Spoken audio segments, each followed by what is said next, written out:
manfaatkan sekarang.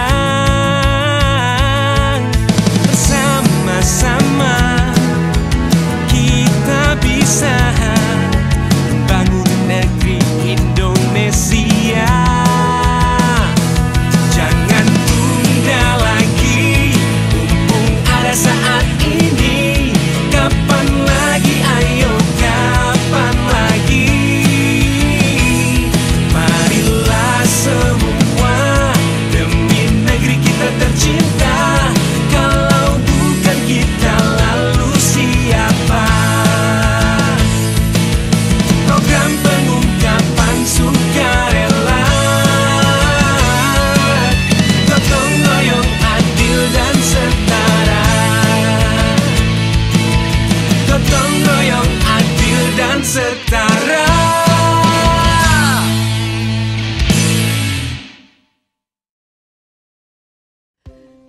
Assalamualaikum warahmatullahi wabarakatuh. Selamat sore, salam sejahtera buat kita semua. Om Swastiastu, Namo Buddhaya, salam kebajikan.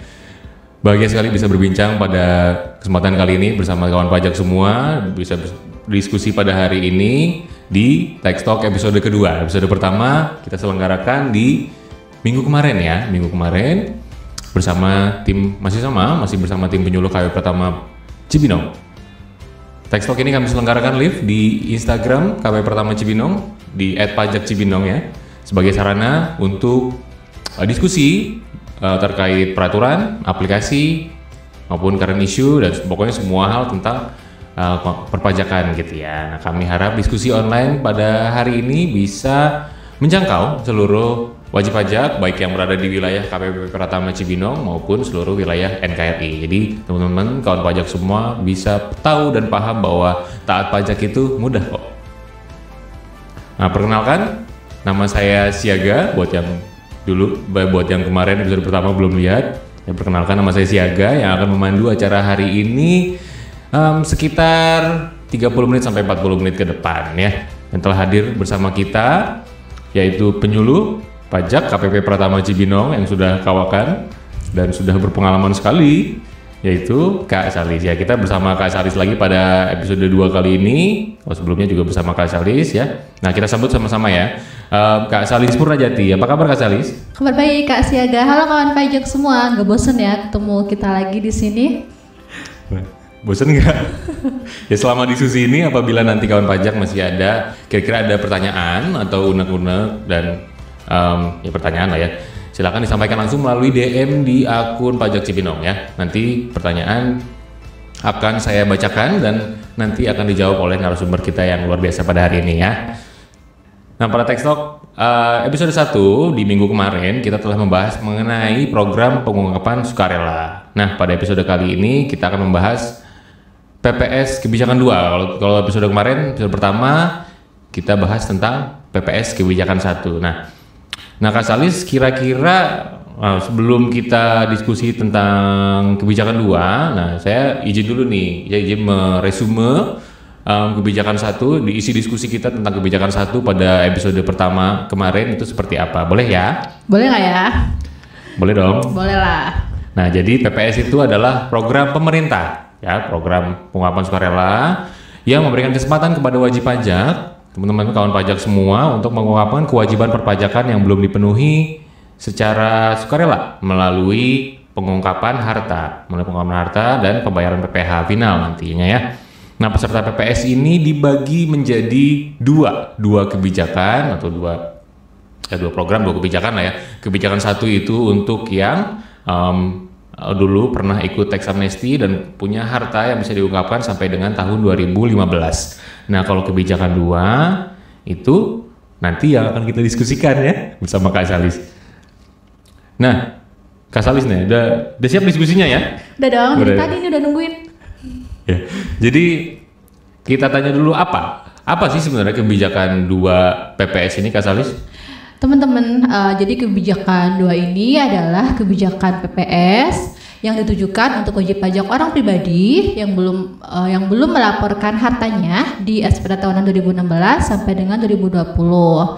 Gitu Kak Siaga. Jadi wajib pajak badan tidak bisa ikut. Nah itu kenapa tuh? Betul banget. Untuk yang kebijakan 2 ini dikhususkan untuk wajib pajak orang pribadi aja, dan untuk di kebijakan 1 yang kita bahas minggu lalu itu baik orang pribadi maupun badan bisa ikut. Nah alasannya itu karena secara umum ya wajib pajak badan itu kan Kak Siaga sudah tertata secara rapi administrasinya, sehingga seharusnya sudah lebih mampu untuk memenuhi kewajiban perpajakan. Nah jadi yang teman-teman badan itu yang CPPT itu kan udah menyelenggarakan pembukuan ya, dengan pembukuan yang sudah ada tata caranya sesuai dengan kaidah akuntansi yang ada gitu ya. Nah untuk PPS kebijakan 2 ini sebenarnya apa sih yang melatar belakangi hadirnya PPS kebijakan 2? Hadirmu.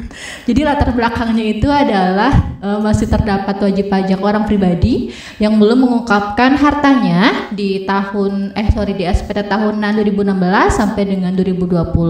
Dan kita berharap ya, DJP berharap jadi adanya PPS ini untuk meningkatkan kepatuhan sukarela wajib pajak dan diselenggarakan berdasarkan asas kesederhanaan, kepastian hukum, dan juga kemanfaatan. Nah, buat kawan pajak semua yang kemarin di SPT tahunannya misalnya di SPT tahunan 2016 sampai 2020 ternyata belum mengungkapkan hartanya secara keseluruhan gitu, yang kan harusnya semuanya diungkapkan di SPT tahunan. Nah, sekarang dikasih kesempatan nih buat diungkapkan secara sukarela melalui program penguapan sukarela PPS ya.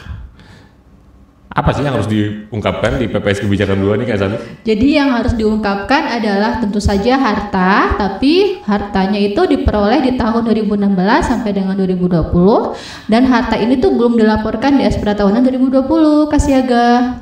Nah sekarang kita bahas manfaatnya. Manfaatnya kan tadi kita udah tahu nih apa sih PPS kebijakan 2 itu seperti apa, yang diungkapkan itu apa aja. Nah kita bahas sekarang manfaatnya. Manfaatnya apakah sama seperti kebijakan 1 Kak Salih?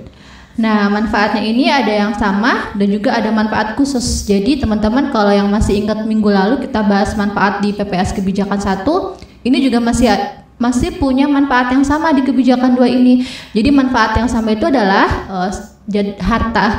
data atau informasi yang bersumber dari SPPH, dan lampiran-lampirannya ini yang diadministrasikan oleh Kemenku dan atau pihak lain yang terlibat dalam undang-undang HPP ini tidak dapat dijadikan dasar untuk penyelidikan, kemudian penyidikan dan atau penuntutan pidana terhadap wajib pajak. Nah untuk manfaat khususnya itu sendiri menarik banget nih Kak Siaga, karena kan yang utama itu adalah tidak diterbitkan ketetapan untuk kewajiban 2016 sampai dengan 2020 kecuali ditemukan harta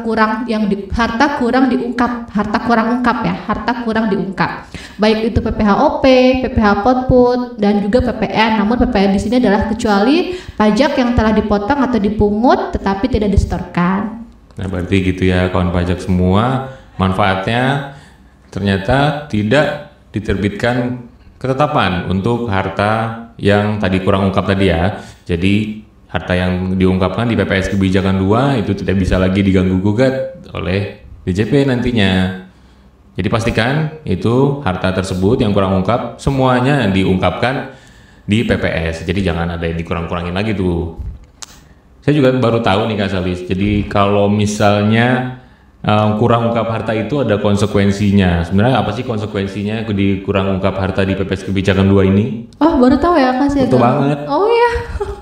Jadi teman-teman nih kawan pajak ya, bagi orang pribadi peserta PPS kebijakan 2 yang masih terdapat harta 2016 sampai dengan 2020 yang tidak diungkapkan dalam surat pemberitahuan pengungkapan harta atau SPPH, dan kemudian DJP menemukan harta lainnya di 2016 sampai dengan 2020, maka akan dikenai PPH final dari harta bersih tambahan dengan tarif sebesar 30% sesuai dengan pasal 11 ayat 2 Undang-Undang HPP. Nah, aset yang kurang diungkap juga dikenai dengan sanksi bunga per bulan ditambah dengan amplifaktor 15%. Gitu Kak Siaga. Berarti lumayan juga ya ininya, tarifnya. Tarif lagi, sanksinya 30%. Kalau kebijakan 1 kemarin kan sanksinya bener kena tarif Kak, bukan sanksi. Tarif ya? Iya. tarif tambahan berarti kan sanksi ya Kak Salis ya. Jadi tarif tambahan berupa ya itu sanksi tarif tambahan itu berupa 30% dari harta bersih yang kurang diungkap gitu tadi ya. Ditambah bunga per bulan dengan uplift factor 15% ya. Jadi ya pastikan akun pajak semua itu mengungkapkan hartanya secara keseluruhan seperti itu. Kalau kebijakan 1 kemarin kan sanksinya malah sesuai undang-undang TA ya, berarti 200% plus tadi. Iya betul, gede banget. Sekarang gede sih masih ya. gede sih 30%. Gede banget. Nah, sekarang lanjut topik berikutnya nih. Gimana sih cara ikut kebijakan 2 PPS? Apakah masih sama kayak kebijakan 1 kemarin? Emang kebijakan 1 kemarin caranya gimana Kak? Masih ingat nggak? Kalau kemarin kan di DJP online ya kan? Apakah yang kebijakan 2 sekarang ada di DJP offline mungkin? Jadi sama kasih agak kalau kebijakan 1 kan di DJP online ya, di kebijakan 2 juga sama, kita masih di DJP online bukan offline ya, DJP online dan masih menggunakan formulir yang sama yaitu e-form. Jadi teman-teman yang sudah pernah menyampaikan SPT tahunan melalui e-form udah nggak asing lagi sama yang namanya formulir e-form ini, disampaikan secara elektronik di DJP online menggunakan internet. Bukan gitu. Menggunakan laptop. Bisa, pakai PC juga bisa, HP juga bisa. Ya, jadi gitu ya. Jadi nggak perlu repot-repot lagi datang ke KPP, ke kantor pajak. Jadi sudah bisa dilakukan di rumah atau kantor masing-masing ya. Kalau dulu kan waktu tax amnesty dulu tuh wajib pajak masih pada datang tuh ke kantor pajak masih offline gitu ya, Kak Salis ya. Ya sebenarnya nggak harus dari rumah sama dari kantor ya, dari pantai, kafe juga nggak apa-apa. Nah, jadi teman-teman untuk kebijakan 1 maupun kebijakan 2 disampaikan by online di DJP online. Kemudian teman-teman nggak perlu repot-repot ke kantor pajak. Nah, menarik banget, mantap banget ya. Nah, tadi Kak Salis juga sempat menyinggung sedikit tadi tentang SPPH. Sebenarnya kemarin belum dijelaskan lebih detail ya apa sih isi SPPH PPS itu. Nah, sebenarnya SPPH ini kelengkapannya apa aja nih Kak Salis? Kelengkapan ini ada NTPN, kemudian ada daftar rincian harta bersih, ada pula daftar utang, dan juga pernyataan repatriasi dan atau investasi. Nah, untuk kebijakan 2 ini kita ada tambahan kelengkapan untuk peserta kebijakan 2. Yang pertama itu adalah pernyataan mencabut permohonan restitusi atau upaya hukum, kemudian yang kedua adalah mengunggah syarat permohonan pencabutan banding, gugatan, dan atau peninjauan kembali. Nah, gitu ya. Jadi untuk isi SPPH sebenarnya cuman 2 halaman ya, kecuali memang hartanya banyak. Jadi kalau normalnya isinya cuma 2 halaman, isinya yang lebih banyak nanti isinya harta yang akan diungkapkan, lalu ini ya harta bersih, daftar utang yang melekat, lalu pernyataan repatriasi atau investasi karena nanti terkait tarif yang akan digunakan, tarif PPh final yang akan digunakan, lalu untuk kebijakan 2 nanti ada pernyataan untuk mencabut restitusi dan upaya hukum lainnya ya. Nah, untuk kebijakan 2 ini ada ketentuan lainnya nggak? Ada, itu tidak sedang diperiksa atau dilakukan pemeriksaan bukti permulaan untuk tahun pajak 2016, 17, 18, 19, dan 20, dan juga tidak sedang dilakukan penyidikan dalam proses peradilan atau sedang menjalani tindak pidana di bidang perpajakan. Nah, jadi gitu ya. Kalau misalnya teman-teman udah teman-teman OP nih, teman-teman orang pribadi ternyata ada yang sedang diperiksa untuk tahun pajak tertentu gitu ya, dari 2016 sampai 2020, itu nanti harta pada tahun tersebut itu tidak bisa diikutkan ke dalam program pengungkapan sukarela gitu ya. Jadi tahun yang tidak diperiksa itu bisa diungkapkan di PPS. Kalau yang tahun yang diperiksa itu tidak bisa diungkapkan, seperti itu ya. Apakah ada syarat khusus lainnya nih Kak Salis? Kalau kebijakan 1 kan itu dulu pernah ikut TA. Nah, kalau kebijakan 2 apakah ada syarat khusus lainnya? Ada, tapi bukan TA lagi ya. Sekarang beda lagi syaratnya teman-teman. Yang pertama itu harus menyampaikan SPT tahunan PPh orang pribadi tahun 2020, dan yang kedua adalah mencabut permohonan restitusi atau upaya hukum di tahun pajak 2016 sampai dengan 2020, baik itu PPh Potput maupun PPN. Nah, jadi kawan pajak semua itu harus lapor dulu SPT tahunan 2020-nya ya. Jadi kalau misalnya sampai dengan 2022 ini ternyata belum lapor SPT tahunan yang tahun 2020, ya berarti sebelum ikut PPS itu dilaporkan dulu SPT tahunan tahun 2020-nya, seperti itu. Nah sekarang tarifnya nih, tarif PPh finalnya. Nah apakah sama dengan kebijakan 1 dulu Kak Salih? Beda. Nah, untuk tarif kebijakan 1 dan kebijakan 2 ini beda, tetapi sama-sama ada 3 layer. Untuk layer yang pertama ini, yang pertama adalah 18% untuk harta deklarasi luar negeri, kemudian 14% untuk harta luar negeri repatriasi dan juga harta dalam negeri, dan 12% untuk harta luar negeri repatriasi dan aset dalam negeri yang diinvestasikan ke dalam SBN, hilirisasi atau renewable energy. Nah gitu ya kawan pajak semua. Jadi tarifnya masih layernya masih sama, ada 3 dan ketentuan pengungkapannya ada 3 juga. Masih sama ya, diungkapkan saja atau direpatriasi, dikembalikan ke Indonesia atau diinvestasikan ke SBN atau ya, industri hilirisasi seperti itu ya. Tapi tarifnya berbeda, tarifnya lebih besar yaitu 18% untuk yang paling atas dan 12% untuk yang paling bawah. Seperti itu. Nah, kebijakan 1 dulu yang kemarin kan kita diskusi soal kebijakan 1 itu ada sanksinya apabila wajib pajak gagal repatriasi ataupun investasi. Nah, kalau di kebijakan 2 apakah sanksinya sama seperti itu? Iya, sama, ada sanksinya juga, cuman bedanya cuma tarifnya aja. Untuk yang kebijakan 2 ini dengan tarif yang 12% apabila berhasil repatriasi tapi gagal investasi, maka ada tambahan PPh final sebesar 4,5% apabila DJP telah menerbitkan sanksi. Namun apabila wajib pajak sudah mengungkapkan gagal investasi tersebut sebelum DJP menerbitkan sanksi, maka dikenai PPh final sebesar 3%. Nah, apabila gagal repatriasi dan gagal investasi, maka akan ada tambahan PPh final juga. Tarifnya adalah 8,5% apabila DJP telah menerbitkan sanksi dan juga 7% apabila wajib pajak telah mengungkapkan gagal tersebut sebelum DJP menerbitkan sanksi. Nah gitu ya, jadi tetap ada sanksinya apabila gagal repatriasi atau investasi. Cuman di sini beda tarifnya aja, beda tarif sanksinya. Jadi ada tambahan tarif PPh finalnya jika memang nanti gagal invest atau repatriasi ya. Nah di episode kemarin kita udah bahas juga ya SPPH itu boleh diajukan, boleh disubmit di DJP online itu berkali-kali. Jadi boleh dibetulkan sampai dengan tanggal 30 Juni ya. Nah itu kalau ketentuan di kebijakan 2-nya apakah masih sama dan apakah ada konsekuensinya ketika kita sudah mencabut SPPH Kak Salih? Nah, ketentuannya sama. Jadi kita bisa membuat SPPH berkali-kali dan juga bisa menuliskan SPPH dengan angka 0 apabila kita tidak jadi ikut TA ya. Namun ada konsekuensi yang harus diberikan apabila kita melakukan pencabutan SPPH. Karena di episode yang kemarin kita belum bahas mengenai konsekuensinya nih Kak Siaga.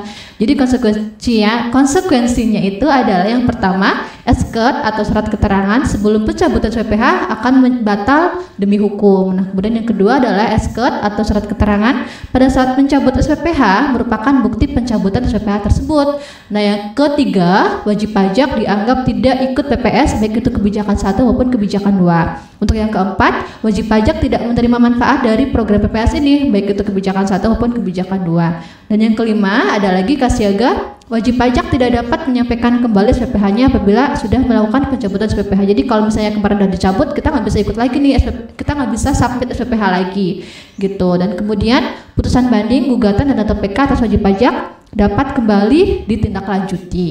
Ya, gitu ya. Jadi ada konsekuensinya kalau misalnya tidak ikut, kalau misalnya SKED-nya dicabut ya, SPPH-nya dicabut seperti tadi.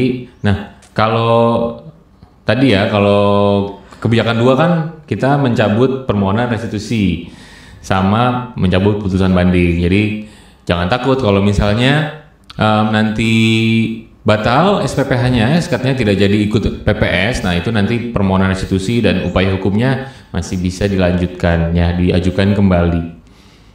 Oke, nah udah selesai jadi ya, diskusi ini sampai di sini ya Kak Salis nih ya untuk di sesi diskusi. Nah untuk sesi berikutnya buat teman-teman yang tadi udah DM di akunnya Pajak Cibinong, nanti mungkin udah ada pertanyaan yang sudah dikumpulkan oleh adminnya. Mana? Belum ya? Nah untuk sesi berikutnya, sesi tanya jawab akan kita tayangkan setelah pariwara berikut ini.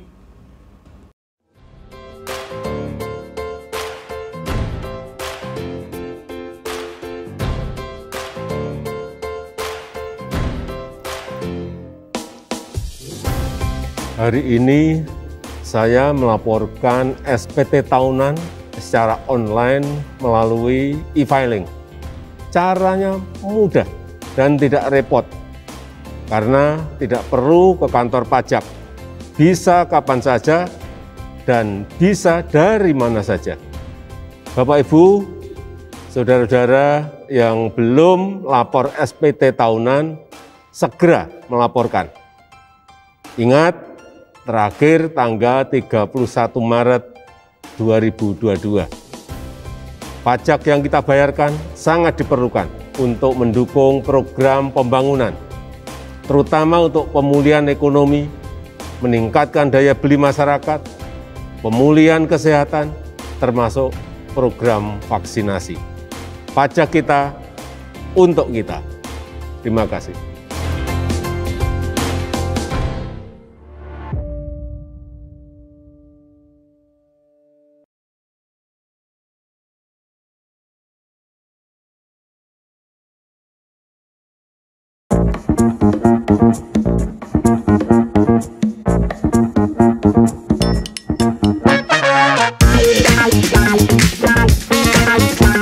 Kita semuanya merasa bersyukur Bapak-Bapak hadir hari ini menyampaikan SPT tahunan. Saya sudah melaporkan SPT tahunan pajak penghasilan secara online dengan e-filing. Dengan e-filing, lapor pajak ini mudah, tidak rumit sama sekali dan dapat dilakukan kapan saja dan di mana saja. Sehingga masyarakat menjadi mudah, nyaman, dan aman membayar pajak. Saya mendorong pada seluruh wajib pajak untuk betul-betul bisa melaksanakan kewajibannya. Itu marilah kita tingkatkan kepatuhan pajak dengan melaporkan SPT tahunan secara jujur dan tepat waktu. Sebagai Tentara Nasional Indonesia untuk memenuhi kewajiban dalam bidang perpajakan.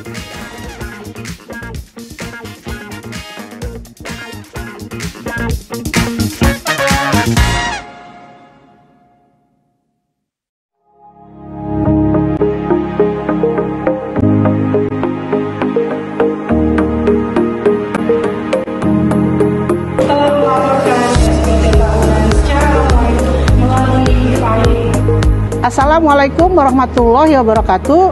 Saya Ade Yasin, Bupati Bogor.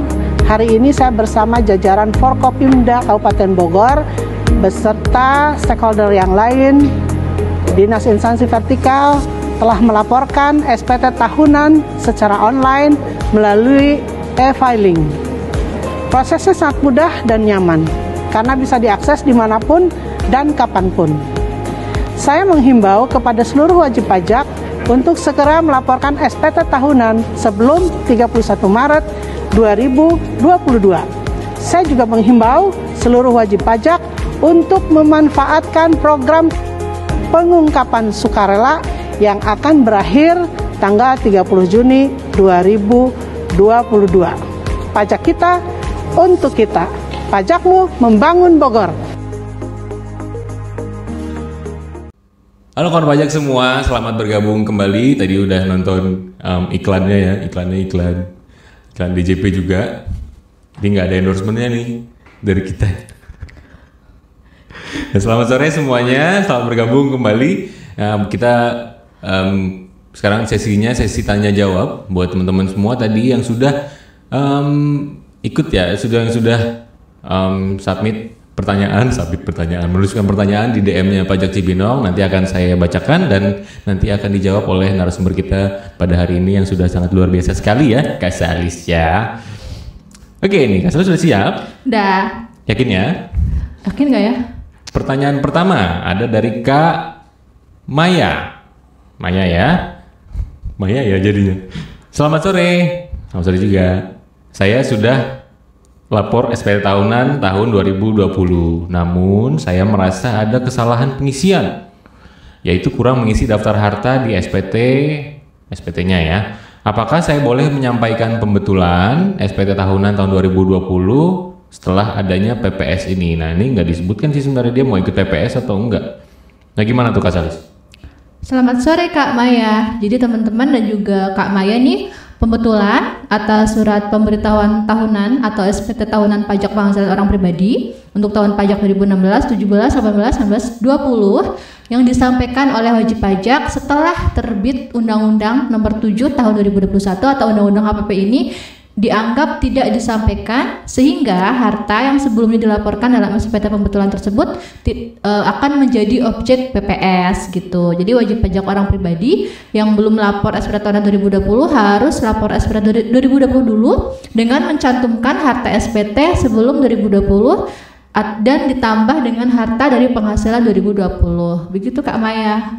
Nah gitu ya Kak Maya ya. Jadi harus lapor SPT tahun 2020 dulu, terus nanti pembetulan untuk tahun-tahun pembetulannya itu dianggap tidak menyampaikan pembetulan kalau memang ada yang dibetulkan seperti itu ya, kalau memang nanti mau ikut PPS. Nah, wah untuk Undang-Undang HPP ini diundangkannya tanggal 29 Oktober 2021. Ya, Undang-Undang HPP diundangkannya tanggal berapa kali saya? 29 dong. 29 Oktober. Googling dulu kan. 29 Oktober 2021 ya.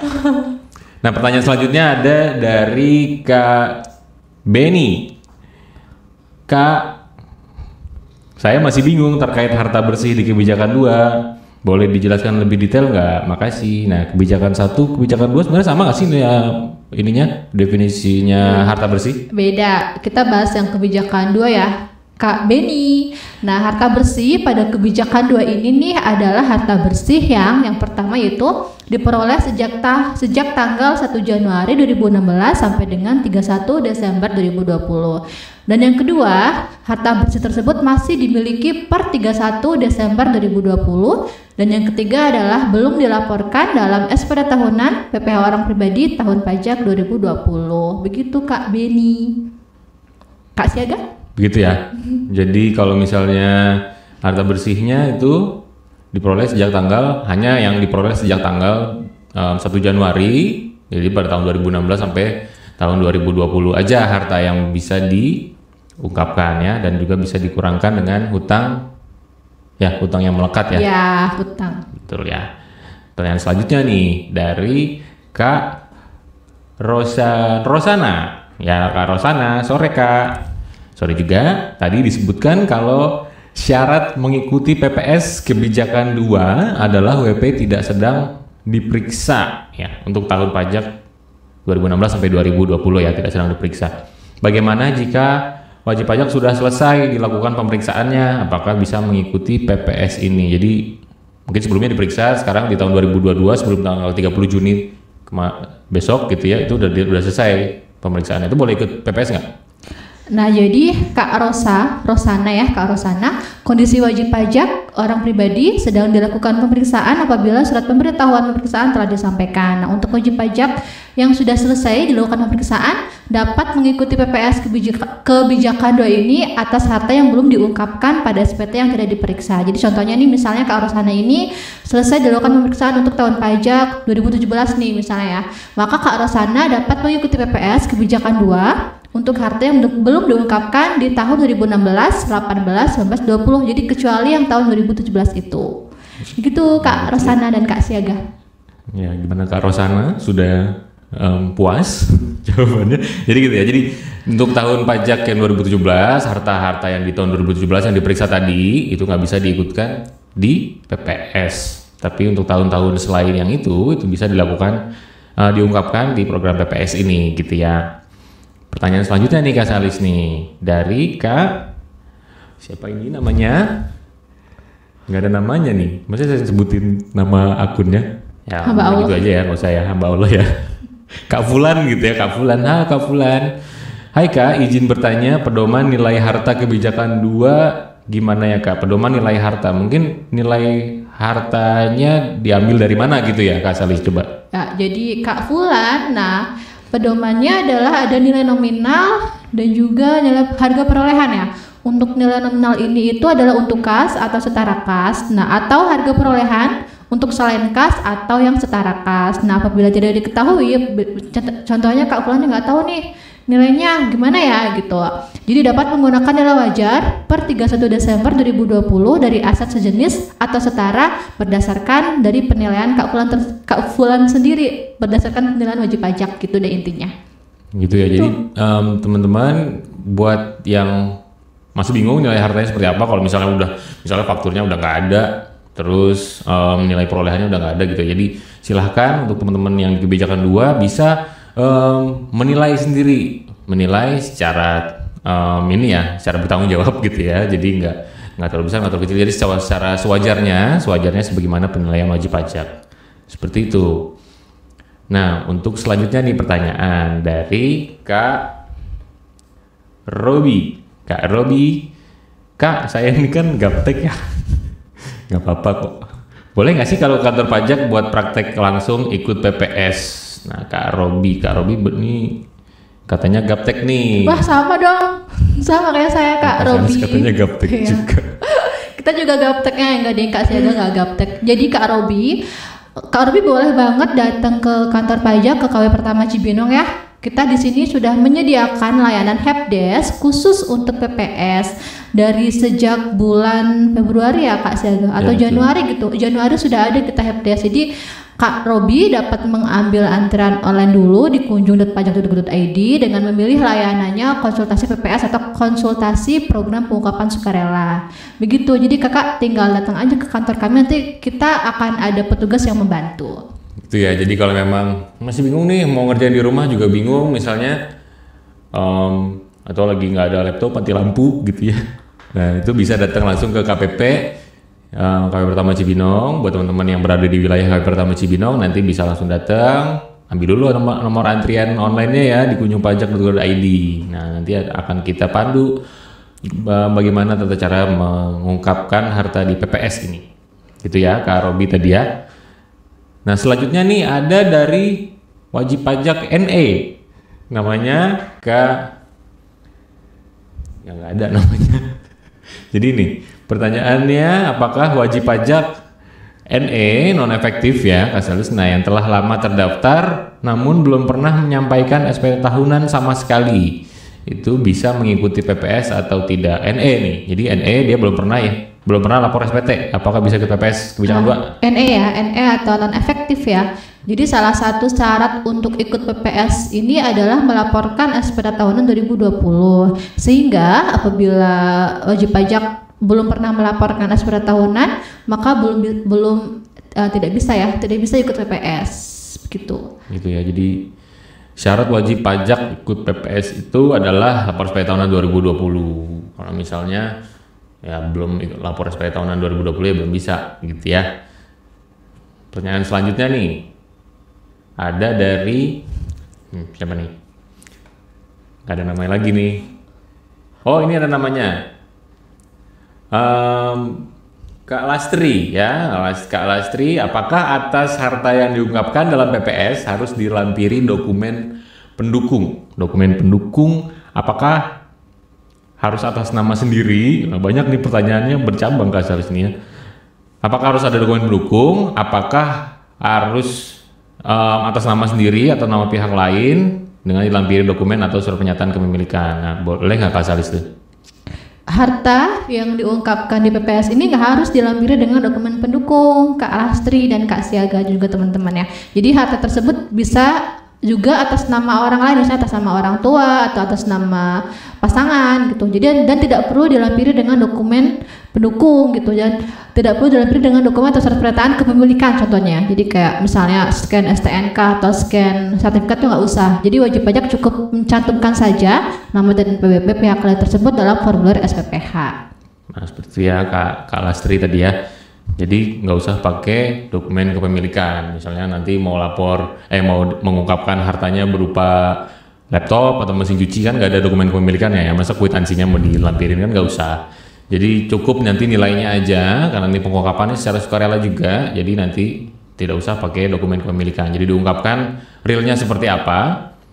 Terus juga bisa nih tadi ya pakai nama, ternyata ada kita pakai aset punya orang lain tapi dalam kepenguasaan kita. Jadi kalau misalnya tidak tidak sewa gitu ya, bukan statusnya bukan sewa, tapi kita pakai secara gratis dalam kepenguasaan kita tuh bisa kita ungkapkan juga di PPS Kebijakan 2 ya. Nanti atas nama kita gitu ya, atas nama Kak Asri nih. Ternyata ini, oh nggak ada, udah habis, udah habis nih Kak Salis pertanyaannya, gimana dong? Ya apa dong. Nah dari tadi udah dikode-kode juga. Nah, apabila kawan pajak nih, jadi itu pertanyaan terakhir tadi. Terima kasih buat teman-teman yang sudah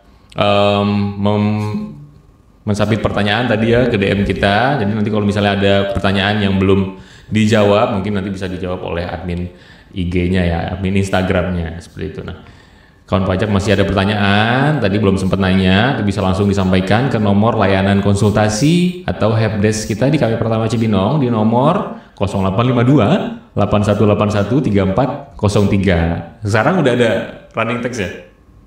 Oh, nggak ada, belum ada Kak Salis, gimana tuh? Atau datang langsung ke kantor kami untuk konsultasi dengan terlebih dahulu mengambil antrian online di kunjung.pajak.go.id. Nah, kawan pajak, jangan lupa ya, saya berpesan untuk jangan lupa untuk memanfaatkan program pengungkapan sukarela karena mempunyai berbagai macam manfaat tadi ya yang sudah dijelaskan oleh narasumber kita yang sangat luar biasa dan kawakan ini. Mempunyai berbagai manfaat mumpung ada kesempatan di tahun ini gitu ya. Jadi ya segera memanfaatkan karena udah waktunya udah setengah jalan ya, udah sampai tanggal 30 Juni nanti, dan pastikan diungkapkan secara seluruhnya. Seperti itu. Nah, sedih banget nih Kak Sali. Jadi kita sudah sampai di penghujung acara. Mungkin nanti di episode ketiga berikutnya ini materinya bukan PPS lagi ya. Jadi mungkin nanti bukan apakah narasumbernya bersama Kak Salis lagi, saya juga belum tahu ya. Kawan pajak jangan lupa untuk terus pantengin akun Instagram Pajak Cibinong ya untuk informasi teks talk, kelas pajak dan konten-konten pajak lainnya. Terima kasih nih untuk Kak Salis yang udah nyempetin waktunya buat datang ke acara ini. Ada tambahan mungkin dari Kak Salis? Sama-sama Kak Siaga. Terima kasih teman-teman juga sudah sangat antusias dari episode 1 sampai dengan episode 2, dan tetap nantikan kami di teks talk episode selanjutnya. Apakah MC-nya masih dengan Kak Siaga? Saya juga nggak tahu ya. Oh ya, saya juga mohon maaf apabila ada salah kata, apabila ada kekurangan juga dari saya, dan tetap ikuti IG kami di @pajakcibinong. Ya gitu ya, jadi untuk episode berikutnya apakah masih bersama kita lagi atau bersama narasumber yang lebih keren dan MC yang lebih keren lagi ya, udah tahu ya. Jadi tetap pantengin Instagram kita Pajak Cibinong, dan juga Twitter juga ada ya, Twitter kita di Pajak Cibinong. Jangan lupa tuh. Jadi untuk kalau nggak mau ketinggalan informasi soal perpajakan nih Kak Salis ya. Nah, terima kasih buat kawan pajak semua yang sudah mengikuti acara ini sampai awal dari awal sampai akhir ya. Mohon maaf atas segala kekurangan. Akhir kata saya berpesan, yaitu tunaikan kewajiban perpajakan kita secara benar dan tepat waktu sebagai bentuk kontribusi kita kepada negara ya. Nah, kebetulan juga nih udah tanggal 29 nih, tanggal 29 Maret. Jadi kita jangan lupa berpesan juga nih buat kawan pajak semua, jangan lupa untuk lapor SPT tahunan karena terakhir nih akhir Maret nih. Jadi terakhir tanggal 31 Maret. Jadi sekarang udah 2 hari lagi. Jadi jangan lupa kawan pajak semua yang belum lapor SPT tahunan tahun 2021 segera melaporkan ya. Jangan lupa. Taat pajak itu mudah kok. Nah, ini terakhir kata-katanya itu soalnya. Ada pantun, jalan-jalan ke Medan beli selasi. Cukup sekian dan terima kasih. Sampai jumpa lagi. Wassalamualaikum warahmatullahi wabarakatuh.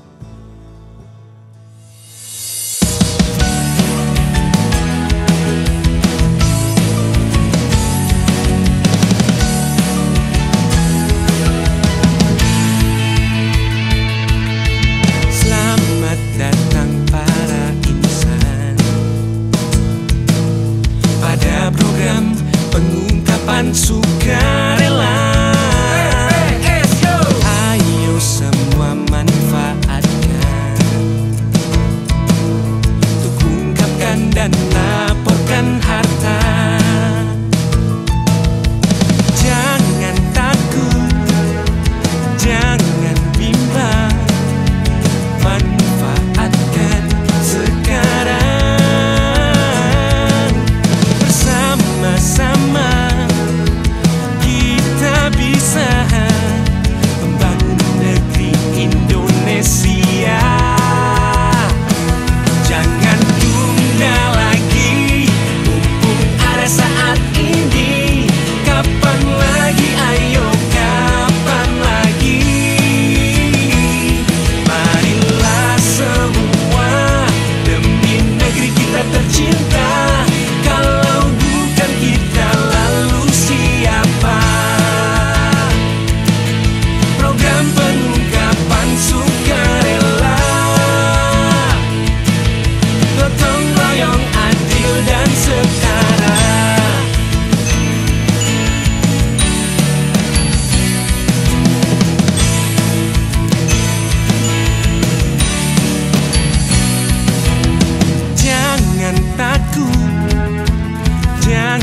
bimbang.